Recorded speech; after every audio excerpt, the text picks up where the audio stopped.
সবাই দেখছে রাজা উলঙ্গ, তবুও হাততালি দিচ্ছে। সবাই চেঁচিয়ে বলছে সাবাস সাবাস। কারো মনে সংস্কার, কারো ভয়।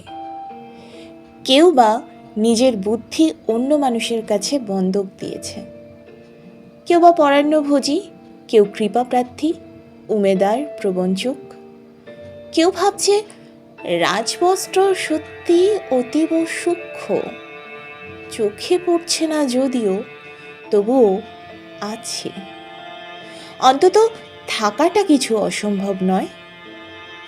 গল্পটা সবাই জানে, কিন্তু সেই গল্পের ভিতরে শুধুই প্রশস্তি বাক্য উচ্চারক কিছু আপাদমস্তক ভীতু ফন্দিবাজ অথবা নির্বোধ স্তাবক ছিল না। একটি শিশুও ছিল, সত্যবাদী, সরল, সাহসী একটি শিশু। নেমেছে গল্পের রাজা বাস্তবের প্রকাশ্য রাস্তায়। আবার আবার হাততালি উঠছে মুহুর্মুহু, জমে উঠেছে স্তাবক বৃন্দের ভিড়।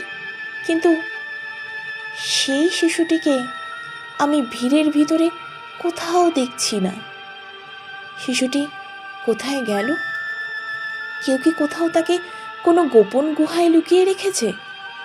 নাকি সে পাথর, ঘাস, মাটি নিয়ে খেলতে খেলতে ঘুমিয়ে পড়েছে কোনো দূর নির্জন নদীর ধারে, কিংবা কোনো প্রান্তরের গাছের ছায়ায়? যাও, তাকে যেমন করেই হোক খুঁজে আনো।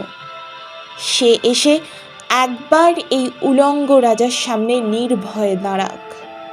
সে এসে একবার এই হাততালির ঊর্ধ্বে গলা তুলে জিজ্ঞাসা করুক, রাজা, তোর কাপড় কোথায়?